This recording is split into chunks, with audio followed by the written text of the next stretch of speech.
Assalamualaikum warahmatullahi wabarakatuh. Selamat pagi anak-anak semuanya. Mana nih kabarnya hari ini?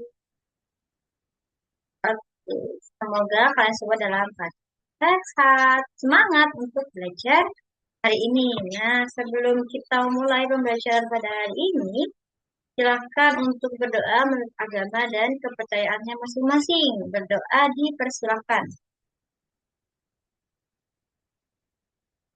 Berdoa dapat diakhiri. Nah, sebelum memulai pembelajaran, silahkan bisa dilihat teman-temannya semuanya join Zoom. Kalau masih ada yang belum join Zoom, bisa untuk dihubungi ya, supaya bisa segera join Zoom-nya. Oke, berarti semuanya sudah ya. Nah, jadi ada yang ingat nggak? Kita minggu lalu itu belajar tentang materi apa? Betul, jadi kita minggu lalu itu mempelajari terkait komponen-komponen dari makanan. Nah, ada yang ingat komponen pada makanan itu ada berapa? Iya, ada 6. Bisa sebutkan apa aja?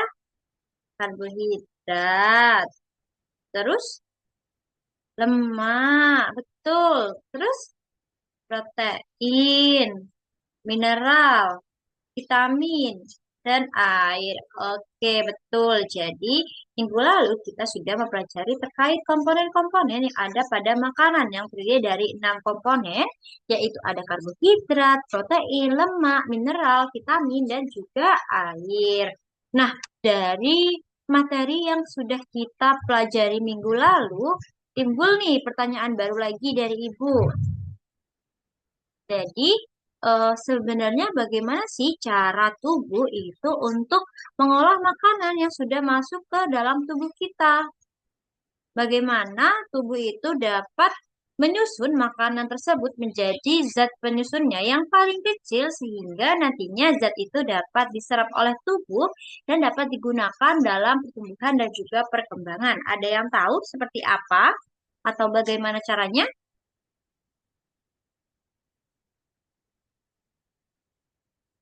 Oke, jadi belum ada yang tahu. Nah, kita akan belajar terkait masalah tersebut pada hari ini.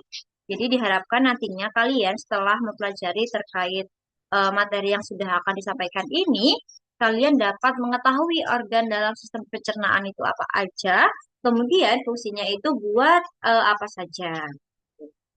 Kita langsung belajar. Sudah siap semuanya untuk belajar hari ini? Ada yang masih mengantuk atau belum mandi? Oke, Bu rasa sudah semangat semuanya ya untuk belajar hari ini. Jadi, hari ini kita akan mempelajari terkait sistem pencernaan pada manusia.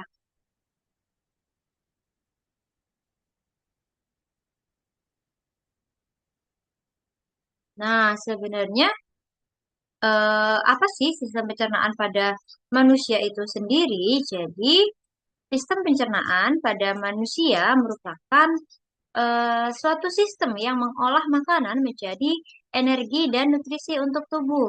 Jadi, seperti yang sudah dijelaskan tadi, bahwa komponen-komponen yang ada di dalam tubuh kita itu nantinya akan diserap oleh tubuh untuk digunakan sebagai energi dan juga nutrisi guna mendukung pertumbuhan dan juga perkembangan dari diri kita atau dari tubuh kita sendiri.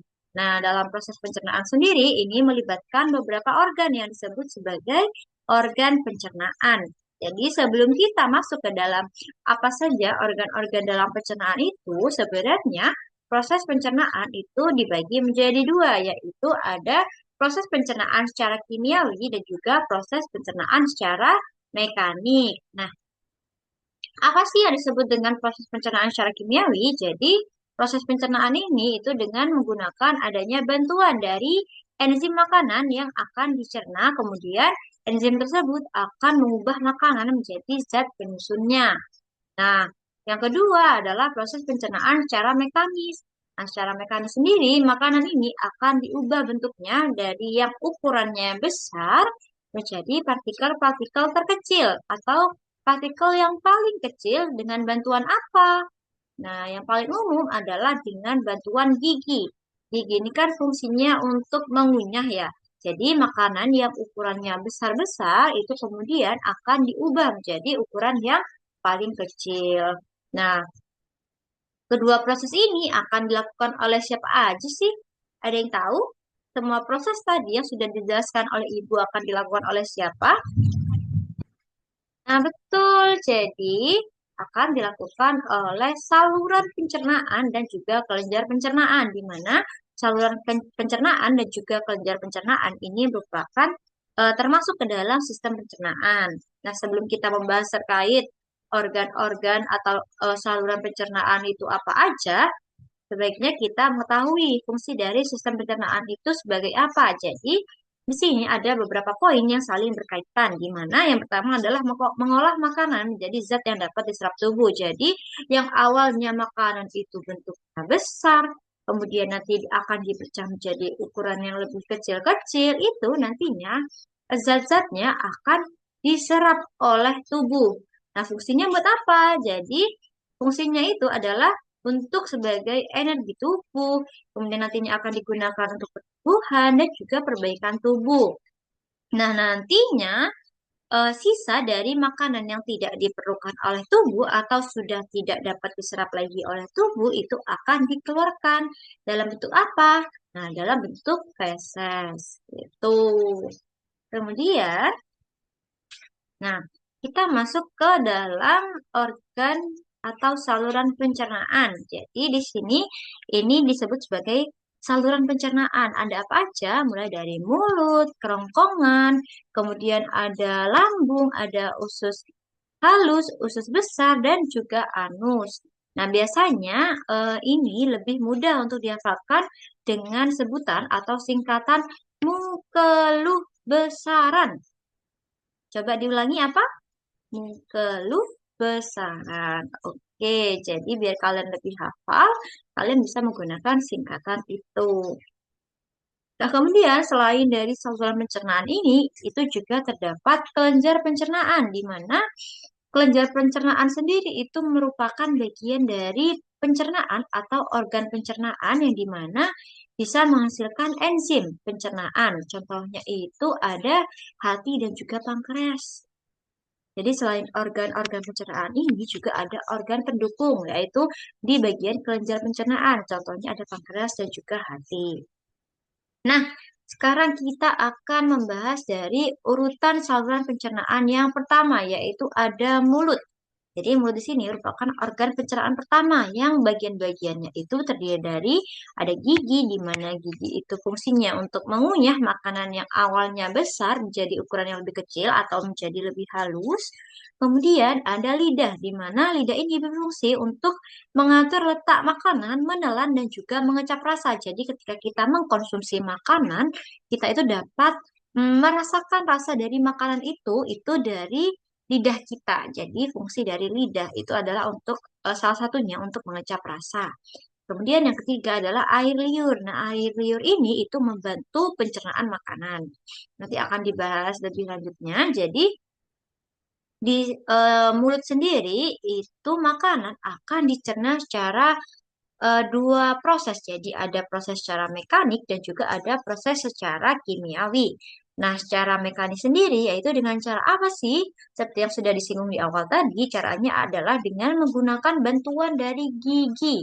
Jadi gigi itu nanti akan mengunyah secara lembut makanan yang mana proses ini disebut dengan proses mekanis. Lalu proses secara kimiawi itu dihasilkan oleh yang disebut dengan kelenjar ludah, di mana nantinya dia ini akan menghasilkan suatu enzim. Enzimnya itu disebut sebagai enzim petialin. Nah, enzim petialin sendiri ini fungsinya adalah untuk mengubah amilum menjadi maltosa. Kemudian dari mulut sendiri, makanan ini kemudian akan terdorong ke faring. Jadi sebenarnya kenapa faring ini tidak disebutkan di bagian awal? Karena faring ini memang hanya sebagai saluran pencernaan saja. Jadi sebagai lewatnya makanan dari mulut menuju ke kerongkongan. Jadi di faring ini sebenarnya tidak terjadi proses apa aja. Makanya tadi di bagian depan faring itu tidak dimasukkan ke salah satu organ pencernaan. Tapi menurut pembelajaran lebih lanjut, faring itu sudah masuk ke dalam sistem pencernaan karena makanan dari mulut itu melewati faring untuk sampai ke kerongkongan. Nah, faring di sini itu berbentuk seperti tabung berongga yang berhubungan dengan hidung, rongga telinga tengah, dan juga laring. Nah, fungsi utamanya adalah kalau di sistem pernafasan sebagai eh, tempat jalurnya masuk udara juga. Nah, di saluran pencernaan yaitu untuk membawa makanan masuk ke dalam kerongkongan seperti yang sudah dijelaskan oleh Ibu tadi. Nah, kemudian kita akan masuk ke saluran yang berikutnya yaitu ada kerongkongan. Jadi, kerongkongan itu apa sih? Jadi, kerongkongan adalah saluran pencernaan yang menghubungkan antara mulut dengan lambung. Fungsinya di sini adalah mengalirkan makanan yang telah lumat atau yang telah halus tadi, seperti yang sudah dijelaskan, dari mulut ke lambung melalui gerakan peristaltik. Nah, gerakan peristaltik itu apa? Ada yang tahu? Oke, karena nggak ada yang tahu, jadi gerakan peristaltik merupakan gerakan mendorong makanan menuju lambung oleh otot-otot dinding kerongkongan. Jadi bentuk dari kerongkongan sendiri ini berbentuk tabung dengan panjang sekitar 20 cm. Jadi dia ini menghubungkan antara mulut dengan lambung. Itu. Nah, di sini proses yang terjadi adalah proses gerakan peristaltik seperti yang sudah dijelaskan tadi. Diingat di kerongkongan ada terjadi gerakan peristaltik. Nah, kemudian dari kerongkongan makanan ini akan masuk ke dalam lambung, di mana di dalam lambung ini nantinya makanan yang berasal dari kerongkongan akan menghasilkan getah pencernaan. Jadi di lambung ini, lambung itu menghasilkan getah pencernaan atau getah lambung. Nah, getah lambung ini nantinya akan menghasilkan enzim-enzim yang biasa disebut dengan singkatan LAPER. Jadi L-nya adalah untuk lambung, kemudian A-nya untuk asam klorida, P-nya itu untuk pepsin, dan R-nya itu untuk renin. Jadi enzim-enzim tersebut itu dihasilkan oleh lambung, di mana makanan itu akan diaduk dan dihancurkan dengan bantuan getah pencernaan tersebut. Jadi dibantu dengan eh, enzim-enzim yang sudah disebutkan tadi, yang disingkat dengan kata lapar. Jadi kalian bisa menghafalnya dengan itu supaya lebih mudah. Dari mana getah pencernaan ini berfungsi untuk memecah makanan. Jadi di dalam lambung ini terjadi proses pencernaan secara apa? Kalau menggunakan enzim disebutnya proses pencernaan apa? Betul. Jadi, kalau menggunakan enzim itu disebut sebagai proses pencernaan secara kimiawi. Nah, kemudian setelah dari lambung, makanan ini akan terdorong masuk ke dalam usus halus. Jadi, di dalam usus halus ini makanan akan dicampur dengan getah pankreas dan juga getah empedu. Makanan yang telah tercampur itu kemudian akan diremas-remas oleh otot-otot dari usus halus. Nah, sebenarnya di usus halus ini itu terdiri dari 3 bagian, yakni ada yang disebut dengan usus 12 jari atau duodenum, kemudian ada usus kosong yang disebut dengan jejunum, dan juga usus penyerapan yang disebut dengan ileum. Nah, di usus 12 jari ini nanti ternyata saluran 12 jari ini masuk ke dua saluran pencernaan, yaitu ada jadi di dalam 12 jari ini ada kelenjar pencernaan, yaitu ada pankreas dan juga ada kantung empedu. Nah, makanan ini nantinya akan dicerna secara kimiawi oleh enzim apa aja. Jadi di sini di usus halus ini juga lebih tepatnya itu di usus halus bagian duodenum atau 12 jari itu ada juga enzim-enzim. Nah, biasanya itu disingkat dengan namanya masuklaeli. Jadi, ma untuk maltase, su untuk sukrase, la untuk laktase, e untuk erepsin, dan juga li untuk lipase. Nah, enzim-enzim ini itu berfungsi untuk memecah komponen dari makanan menjadi zat penyusunnya yang lebih kecil. Nah, dan makanan yang setelah dari usus ini nantinya akan terus ke usus kosong atau jejunum dan akhirnya nanti akan masuk ke usus penyerapan atau yang disebut dengan ileum. Nah, ketika masuk di usus penyerapan ini, makanan itu sudah tidak lagi dilakukan pemecahan atau sudah tidak dilakukan pencernaan lagi, tetapi akan langsung diserap oleh dinding halus dari dinding usus dan juga akan masuk ke peredaran darah yang kemudian digunakan untuk proses pertumbuhan dan perkembangan. Jadi di dalam ileum ini sudah tidak terjadi lagi penyerapan tidak terjadi lagi pencernaan akan tetapi langsung diserap oleh otot-otot dinding usus kemudian nantinya dia ini akan dimasukkan ke peredaran darah dan akan disebarkan ke seluruh tubuh. Kemudian nah ini ada jenis makanan dan juga nama enzim serta sumber sekresinya ada mulai dari karbohidrat, nama enzimnya ada amilase, dihasilkannya oleh pankreas seperti itu. Kemudian bisa dilihat sendiri atau dibaca dan dipahami sendiri nanti ya. Kita lanjut ke usus besar. Jadi di usus besar ini bersambungan dengan usus halus di mana permulaan dari usus besar ini disebut sebagai usus buntu. Nah, di dalam usus besar ini terjadi penghancuran sisa-sisa makanan dengan bantuan bakteri pembusuk. Jadi proses di mana makanan itu akan dibusukkan menjadi feses yang dilakukan oleh bakteri E. coli. Kemudian di sini juga terjadi pengaturan kadar air. Jadi selain proses pembusukan yang dilakukan oleh bakteri tadi di usus besar, ini juga terjadi proses pengaturan kadar air pada feses yang dilakukan sebelum feses itu dikeluarkan oleh anus. Di mana di sini itu terjadi pengaturan kadar air dari feses itu yang bertujuan supaya feses itu nantinya akan lebih mudah untuk dikeluarkan. Nah, kemudian yang terakhir ada anus. Jadi, sebenarnya ada yang namanya juga rektum. Nah, rektum ini sebenarnya itu merupakan bagian akhir dari usus besar, di mana feses itu ditampung terlebih dahulu, kemudian sebelum di siap dikeluarkan melalui anus. Jadi ada yang namanya rektum. Rektum itu ada di bagian akhir dari usus besar.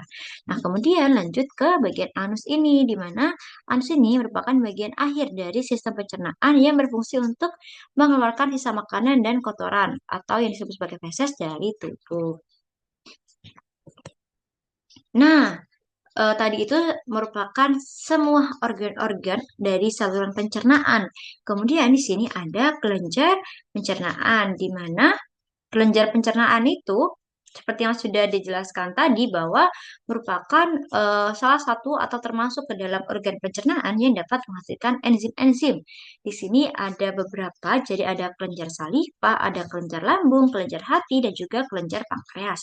Nah, nantinya materi ini akan disampaikan lebih detail atau lebih lanjutnya di pertemuan kita yang akan datang dan juga di sini kita akan membahas terkait gangguan pada organ pencernaan. Jadi selain membahas terkait dengan kelenjar tadi, kita juga akan membahas terkait gangguan pada organ pencernaan ini. Contohnya ada diare, sembelit, radang usus buntu, tifus, dan juga kolik. Nah, nanti kalian bisa membaca terlebih dahulu terkait materi ini supaya untuk pertemuan minggu depan kalian sudah dapat memahami nih terkait materi yang akan Ibu sampaikan. Oke, mungkin sekian untuk materi pada hari ini. Ibu ada tugas untuk kalian. Jadi nanti Ibu akan meng-share tugasnya di grup kelas atau di ketua kelas. Nanti silahkan kalian bisa mengajarkan. Ibu memberi tugas untuk menunjuk organ-organ apa aja serta fungsinya apa saja. Nanti silahkan kalian tuliskan nama kalian, kemudian kelas dari kalian, dan juga untuk pengumpulannya itu di minggu depan atau di minggu selanjutnya. Nah, ada yang bisa menyimpulkan tadi terkait materi yang sudah Ibu sampaikan? Oke, silahkan yang mau menyampaikan. Betul, jadi kesimpulannya adalah sistem pencernaan itu merupakan sistem yang mengolah komponen pada makanan untuk menjadi zat yang dapat diserap oleh tubuh. Jadi, sistem pencernaan terbagi menjadi dua, ada saluran pencernaan dan juga kelenjar pencernaan. Tadi ada apa aja untuk yang saluran pencernaannya? Oke, ada mulut, ada kerongkongan, ada lambung, usus halus, usus besar, dan juga anus. Pintar. Jadi, kalian sudah terpikir nggak kalau misal salah satu dari organ pencernaan tadi itu mendapat gangguan, apa yang mungkin terjadi? Ada kepikiran nggak? Gimana tubuh kita bisa mengolah makanan yang awalnya besar itu menjadi yang dapat diserap oleh tubuh kalau semisal salah satu dari organnya itu terganggu.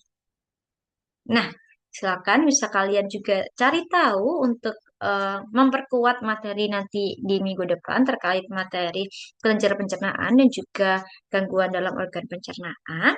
Ada yang ingin bertanya? Ada yang tidak dipahami dari materi yang sudah disampaikan oleh Ibu? Oke, kalau tidak ada, silakan dikerjakan tugasnya untuk yang minggu depan. eh, Sambil dibaca-baca lagi materinya. Kalau tidak ada yang ingin bertanya, Ibu akhiri. Oke, sebelum diakhiri, silakan bisa berdoa sesuai dengan agama dan kepercayaannya masing-masing. Berdoa dimulai. Oke, berdoa dapat diakhiri. Terima kasih buat antusiasme kalian mendengarkan materi yang Ibu sampaikan selama ini dengan aktif. Jadi, Ibu senang sekali melihat kalian aktif dalam pembelajaran. Semoga bisa ditingkatkan untuk minggu depan. Ibu akhiri. Wassalamualaikum warahmatullahi wabarakatuh.